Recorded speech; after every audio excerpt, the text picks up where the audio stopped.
이뉴만 의원은 한동훈 전 대표가 국민의힘으로 돌아가기 어렵다. 어떤 이유에서 저런 얘기를 했을까요? 근데 한동훈 전 대표가 국민의힘을 떠난 적이 있나요? 그러니까 국민의힘을 그렇죠. 떠났다는 식으로 저렇게 얘기하는 게 과연 그러니까 적절한가라는 약간 말씀을. 뭔가 비유를 한 것 그렇죠. 같기도 그러니까 한데 지금. 지금 강성 보수 지지층의 마음으로부터 멀어졌다라는 표현을 하고 싶은 것 같은데, 근데 저는 아마도 탄핵 심판이 이제 나오면 결과가 나온 예. 이후에는 국민의힘 분위기도 많이 바뀔 거라고 봅니다. 지금은 강성 지지층이 주도하고 있는 분위기가 국민의힘에 만연하고 있다면 아마 탄핵 심판 저희가 봤을 때는 인용될 거라고 보고 있는데, 예. 인용된 이후에는 아마 중도층에 확장할 수 있는, 중도층에 좀 어필할 수 있는 사람으로 목소리가 좀 쏠릴 거라고 보고 있는데, 예. 그걸 한동훈 대표가 얼만큼 얻어내느냐. 강성 보수층에서는 한동훈 전 대표에 대해서 아직도 어느 정도의 정서적 거리가 있는데 예. 이런 부분을 한 전 대표가 어떻게 극복할 수 있을 것이냐라는 취지의 질문을 주셨는데, 결국에는 그 강성 보수층이라고 하는 분도 이재명 대표가 대한민국을 장악하는 상황이 돼서는 안 된다라는 것에 대해서는 공통 부문을 갖고 있는 분들이거든요. 교집합이 있다 이거죠. 그렇죠. 지금요. 그런 분들이 한동훈 전 대표의 그 이재명 대표에 대한 언행들을 계속 봤을 때, 그러면 우리와 공통점이 있구나, 원래 한 식구였지, 이런 것들을 자꾸 떠올리게 되는, 그러면서 점점 정서적 거리가 가까워질 수 있는 가능성은 있다, 이렇게 보여집니다. 우선 최근에 한동훈 전 대표가 기회가 된다면 윤석열 대통령 좀 뵙고 싶다 이런 의사를 밝힌 게 있죠. 이와 관련해서 국민의힘 내 친윤계로 꼽히시는 분이 좀 비판적인 반응을 보였네요. 연속해서 들어보겠습니다. 지금 이 상황 여기까지 이르게 되고 대통령께서 저런 상황에 처한 것에 대해서 어떻게 왜 제가 인간적으로 괴롭지 않겠어요? 저는 언젠가 때가 되면 대통령을 뵐 기회가 있으면 좋겠어요. 그 정도로 말씀드리죠. 대통령하고도 저도 책임이 있습니다. 화해시키려고 무척 애를 썼어요, 제가. 그래요? 예. 애를 썼는데 실패했습니다. 그 안에서 정복, 그 마음들을 좀 더 정복을 했어야 되는데 예. 그런 마당에서 떠났기 때문에 돌아오기가 현실적으로 어려워요. 돌아오기가 현실적으로 어렵다. 그러니까 당원들 마음속으로 돌아오기가 어렵다 이 뜻인 것 같기도 하고요. 비교 좀 해볼까요? 두 사람의 얘기요. 한동훈 전 대표는 어제입니다. 언젠가 뭐 기회가 되면 대통령을 뵐 기회가 있었으면 좋겠다. 약간의 본인의 희망사항을 얘기를 했습니다. 이뉴한 의원은 한동훈 아름답게 떠난 게 아니다. 돌아오기 어렵다. 그러니까 당원 속으로 당으로 완전히 뭐가 흡수되기 어렵다. 이런 뜻을 약간 설명한 것 같거든요. 성취윤 부의장. 예. 이뉴만 의원은 한동훈 전 대표가 국민의힘으로 돌아가기 어렵다. 어떤 이유에서 저런 얘기를 했을까요?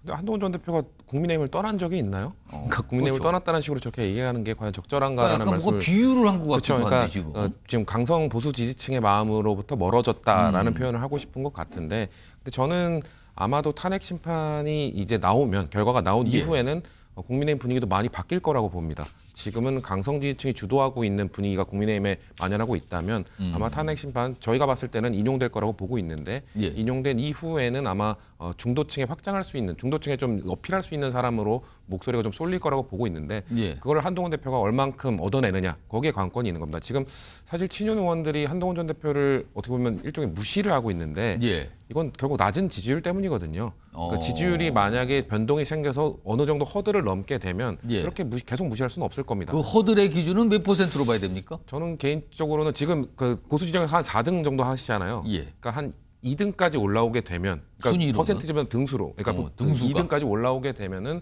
그 정도 되면 이제 한동훈으로는 안 될 수는 있어도 한동훈 없이는 안 되는 상황이 되는 거거든요. 그렇게 되면 저렇게 무시하거나 이렇게 자꾸 배제하고 국민의힘을 떠나라 이런 얘기는 못 할 겁니다. 저는 그래서 그 지지율 허들을 얼만큼 빠르게 넘느냐, 언제 넘느냐, 그게 저는 한동훈 전 대표에게 주어진 과제라고 보고 있습니다. 그러면은 성취윤 부의장 말씀은 약간 시간 문제다 이 뜻인가요? 저는 탄핵 심판 이후에 분명 분위기가 바뀔 거라고 보는데, 그걸 한동훈 전 대표가 잡을지 아니면 예. 다른 후보가 잡을지 이건 모르는 거죠. 근데 지금 뭐 김문수 장관이 1등하고 있는데 그 예. 흐름은 전 분명 바뀔 거라고 봅니다.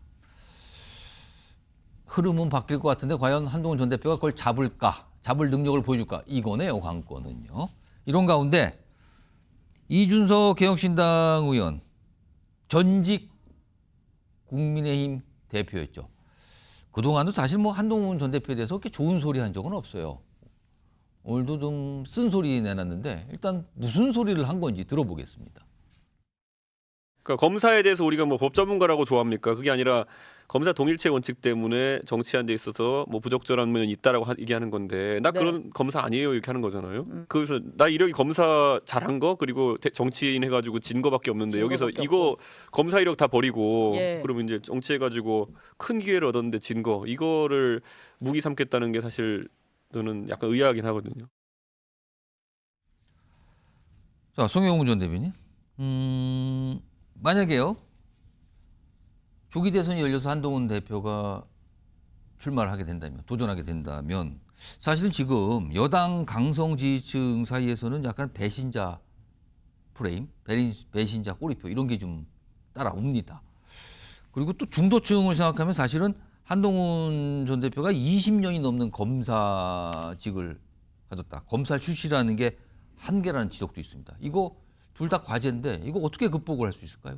일단 한동훈 전 대표가 검사 출신인 것은 맞죠. 그걸 누가 부인할 수 있겠습니까? 그런데 한동훈 전 대표가 검사 출신 정치인의 한계를 벗어 던졌다는 것은 12월 3일 그 비상계엄의 밤 때 보여줬던 거 아니겠습니까? 그러니까 이준석 의원도 좀 전에 검사 동일체 원칙이라는 표현을 썼는데 결국 검사 출신 정치인에게 붙이는 그 딱지는 상명하복에 익숙한 정치인이다라는 것 아니겠습니까? 그런데 12월 3일 그 비상계엄 밤의 장면은 윤 대통령이 대국민 담화로 계엄을 선포했을 때 야당 대표도 아니고 집권 여당 대표가 가장 먼저 이것은 자유민주주의에 반하고 위헌위법한 계엄이고 내가 반드시 앞장서서 막겠다, 국민들을 지켜드리겠다라고 말했던 장면입니다. 이걸 보면서 누가 검사 출신의 상명하복에 익숙한 정치인이라고 생각을 하겠어요. 그러니까 이준석 의원도 사실은 과거에 이준석 의원이 평론을 한 10년간 열심히 해서 지금 이제 국회의원의 지위까지 가지 않았습니까? 그런데 유독 한동훈 전 대표에 대해서만큼은 평론이 객관적이지 못하고 좀 기울어져 있을 때가 많아요. 그것은 아무래도 개인의 사감에서 비롯된 것이 아닌가 하는 생각이 드는데 국민의힘에 본인이 돌아오고 싶지만 한동훈 전 대표라고 하는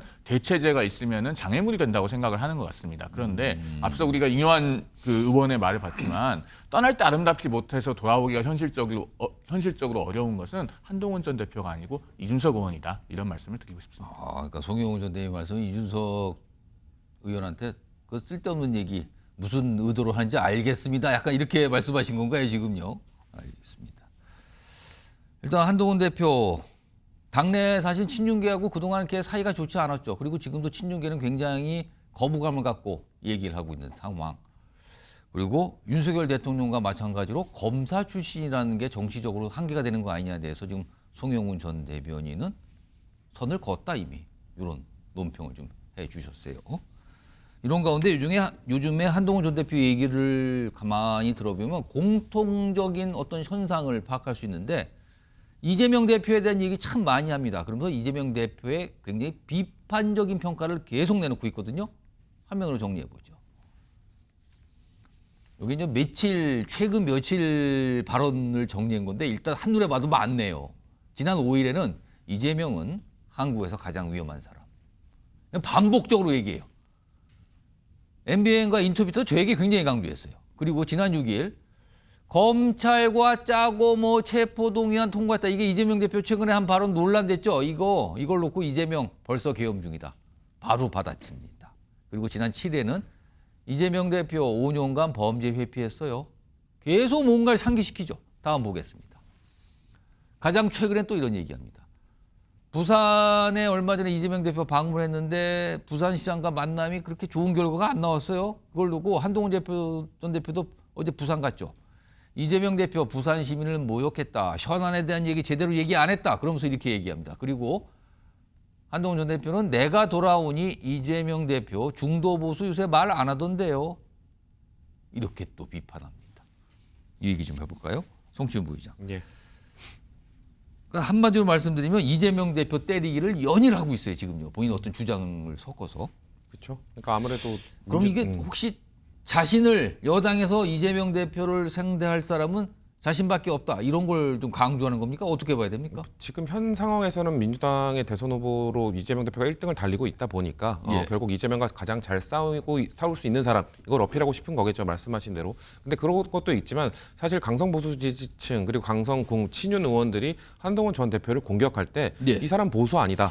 성향의 공격. 그리고 이 사람 이재명과 같이 자꾸 같은 목소리를 낸다. 야당 대표랑 같은 목소리를 내는 대표가 어떻게 여당의 대표냐 이런 비판을 했었거든요. 예. 그렇기 때문에 그거를 불식시키기 위해서 복귀한 이후에 뭐 연평해전 연극을 관람한다든지 본인의 정치적 성향은 보수가 맞다라는 걸 좀 강하게 표현하기 위해서 안보, 보안 그런 것과 관련된 행보를 보인다든지 아니면 이재명 대표에 대한 공격을 강하게 함으로써 나는 이재명 대표와 이 목소리를 같이 낸 적이 없다라는 걸 좀 강조하기 위함인데 저는 한동훈 전 대표가 지지율을 끌어올리고 중도층에 어필하기 위해서는 이재명 대표에 대한 공격보다는 예. 저는 지금 그 국민의힘 내부에서 친윤 의원들이나 강성 지지층 얘기하고 있는 비상계엄을 자꾸 옹호하는 발언, 비상계엄은 계몽이다. 이렇게 주장하는 발언에 맞서는 발언들을 해야 된다고 생각합니다. 그것이 저는 중도층에 어필하는 데 도움이 될 거라고 보거든요. 왜냐하면 국민의힘이 자꾸 처음에는 비상계엄은 잘못됐지만 탄핵은 안 된다는 논리를 하다가 예. 점점 비상계엄도 정당했다. 비상계엄은 계몽령이었다. 이쪽으로 넘어갔어요. 이거에 저는 중도층들이 많이 등을 돌렸다고 보기 때문에 지금 대한민국의 제대로 된 보수 정당이라면 비상계엄에 대해서 끝까지 잘못됐다고 지적할 수 있는 사람이 보수 정당을 이끌어야 된다는 저는 논리로 한동훈 전 대표가 저는 포지셔닝을 해야 된다고 생각하기 때문에 예. 이재명 대표에 대한 공격도 뭐 하지 말라고 할 수는 없겠죠. 근데 그걸 하시면서도 결국 중도층의 확장은 저는 제대로 된 보수, 비상계엄의 부당성 이런 것들을 어필하는 게 전 더 필요하지 않나라고 생각합니다. 송영훈 전 대변인. 기억을 작년 총선 당시로 돌려보면 당시에 한동훈 비대위원장 총선 유세 활동을 하면서 이재명 대표에 대한 비판 굉장히 많이 했거든요. 그래서 이재명 때리기가 총선 전략 아니라는 얘기가 나왔었어요. 근데 지금도 최근에 보면 이재명 대표에 대한 비판 굉장히 수위를 올리고 있거든요. 글쎄요, 이게 어떤 효과가 좀 있을까요? 어떻게 봐야 됩니까, 이거는? 일단 지금 상황에서는 한동훈 전 대표가 의도적으로 이재명 때리기를 한다기보다는 예. 해야 하는 말을 하는 거라고 저는 그렇게 평가합니다. 어. 왜냐하면 지금 이 보수 진영에서 보기에는 그리고 나아가서 중도까지 보기에는 예. 이재명 대표가 대한민국에서 현 시점에서 가장 위험한 인물이라고 하는 것은 굉장히 설득력 있고 소구력 있는 이야기입니다. 왜? 권력의 사회화를 지금까지 보여왔거든요. 예를 들면은 그 불체포 특권 관련해서도 2023년에 민주당이 당론으로 포기를 선언했다가 다시 그것을 바꾸면서 본인이 동료 의원들에게 부결을 호소하고 예. 체포 동의안 그 부결을 노렸다가 나중에 그게 또 가결이 되니까 이제는 또 비명계가 검찰과 짜고 쳤다. 이런 본인 스스로도 증거가 없다는 이야기까지 하고 있습니다. 예. 이렇게 본인의 범죄 혐의에 대한 방탄을 위해서 입법 권력을 계속 사유화해 왔는데 이것이 지금 입법 권력 하나만 갖고 있는 상태에서도 이런 행태를 보여줬단 말입니다. 그러면은 입법 권력에 더해서 앞으로 행정 권력 그리고 더 나아가서 대법원 헌재까지 장악을 하게 됐을 경우에 예. 권력의 사유화를 그렇지 않아도 보여줬던 인물이 얼마나 대한민국 위험하게 만들 것인가라고 하는 논변이 지금 굉장히 설득력이 있습니다. 그리고 정상적인 보수 정치인이라면 이재명 대표의 정책이나 이재명 대표의 언행에 대해서 물었을 때 당연히 비판적인 얘기를 설득력 있게 해야죠. 그것은 어떠한 전략 차원이 아니라고 보여지고 다만 저런 것이 반복됐을 때 일정한 효과가 있을 수 있는 지점은 있습니다. 앞서 강성 보수층에서는 한동훈 전 대표에 대해서 아직도 어느 정도의 정서적 거리가 있는데 예. 이런 부분을 한 전 대표가 어떻게 극복할 수 있을 것이냐라는 취지의 질문을 주셨는데 결국에는 그 강성 보수층이라고 하는 분도 이재명 대표가 대한민국을 장악하는 상황이 돼서는 안 된다라는 것에 대해서는 공통 부문을 갖고 있는 분들이거든요. 교집합이 있다 이거죠, 그렇죠. 지금요. 그런 분들이 한동훈 전 대표의 그 이재명 대표에 대한 언행들을 계속 봤을 때 그러면 우리와 공통점이 있구나. 원래 한 식구였지. 이런 것들을 자꾸 떠올리게 되는 그러면서 점점 정서적 거리가 가까워질 수 있는 가능성은 있다. 이렇게 보여집니다. 그것도 어느 정도는 정치적인 판단도 좀 섞여 있다 이렇게 들리기도 하네요, 지금요.